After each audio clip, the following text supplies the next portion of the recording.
a friend of mine saw the advertisement in a newspaper and rang me up and said, "You've got to go on this."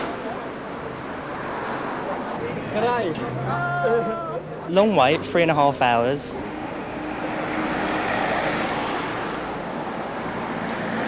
It involved queuing up for 2 hours, reading a script. And it was the most nerve-wracking experience of my entire life. We must now return to the Enterprise to report on the situation. Yeah, and then they phoned and said, "Well done, congratulations, welcome to the team." Be with us, Scotty!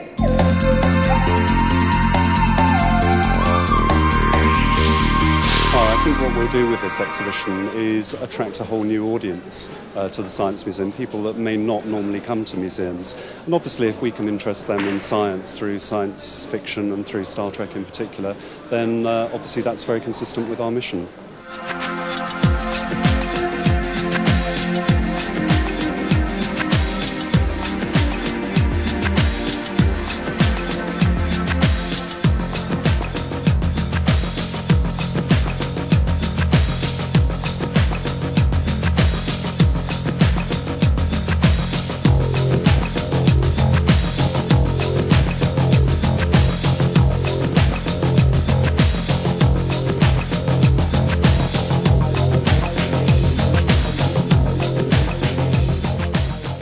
Well, the Bridge of the Enterprise is a specially commissioned model by Paramount Pictures, but it's a faithful reproduction of the one that was actually used for filming. And the transporter system is a reproduction from the one that was featured in The Next Generation.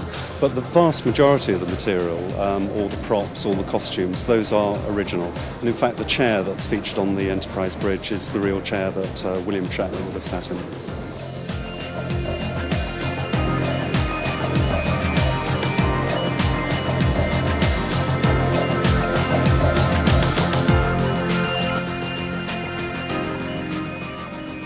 Well, we were actually approached by the company that have taken on the license from Paramount Pictures to put on the exhibition, and we decided that it would be an interesting way of actually promoting the public understanding of science via a very popular medium. It's not even just science now, it's science potential.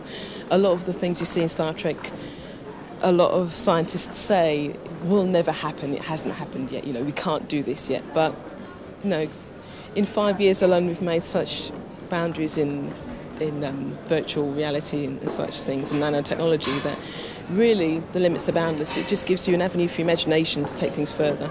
Well, Star Trek is obviously science fiction, but the programme has been going now for almost 30 years. And over that 30-year period, there have been a whole stack of things that have moved from science fiction to science fact. And I'm thinking there about things like portable telephones, electronic language translators, voice recognition and touchscreen computers, and even things like non-invasive surgery. So those things have actually moved from fiction to reality. And those are the sorts of links that we're trying to explore within the exhibition here. I'm here really because I'm a huge fan of Star Trek and have been ever since I was, let me think now, 9 years old, which is when I first got to see it. And ever since then I've absolutely loved it. I've got every single one of the videos of the original Trek and I watch them quite a lot. And I'm really looking forward to my wee girl growing up so that she can watch it as well. That would be really good because I'll be able to sort of experience it all again through her eyes, which will be tremendous. It'll be great. It's more than just a TV series, obviously, because if it was just a TV series, it would have died in the late 60s and we wouldn't have had the movies and the spin-offs and all of this, brilliant exhibition.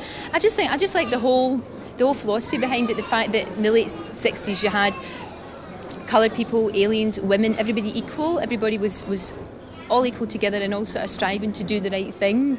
And I think that was a really lovely thing to do, and just the fact that to aspire to these things. I mean, sadly, I just wish they were pouring more money into the space programme, which they're not, which is a great shame.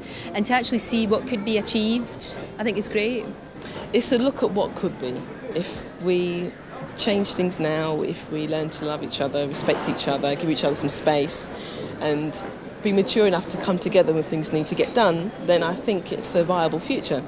But the way things are going at the moment, no. It would be nice though. Well, I like the toys, phasers, and it's nice. It's just you just jump into your imagination. You just get lost in the shop and in the exhibition. It's all quite amazing actually. Well, I've been invited as a VIP guest, you see, to come and see the Star Trek exhibition. Now, I'm very interested in Star Trek, But as I said, I'm here as an invited guest. I really wanted to see the exhibition. I understand it's actually fantastic, and it really is. I think for Star Trek fans, I think it's going to be it's like Christmas all over again for them. You know, it's marvellous. Well, being a Trek fan, it's actually quite a treat and dream come true, really. At first I thought I'd be embarrassed, but actually it's quite fun. I mean, not everyone can come to work just as a Starfleet Admiral or something, you know. It's nice. I've been round twice, I'm going back round again because you keep missing things all the time. There's just so much to see. I think they've done a fantastic job. There's loads and loads to look at. And even if you're not a huge fan of Star Trek or indeed of any kind of form of science fiction, you should definitely come and see it. It's a real education, it's brilliant. I think it's absolutely terrific. I think it's exactly what we needed. Star Trek is brilliant, and I'm very impressed with the way they've set the exhibition up. I was just talking to another gentleman. I think some people are disappointed that they can't actually push buttons, but you've got to remember that Star Trek was sets. That all the effects are put in afterwards. It's not a science museum thing, interactive style. This is actually what they use to make it, and that's what it's celebrating. And I think the exhibition is absolutely brilliant. Coupler from the Star Trek exhibition.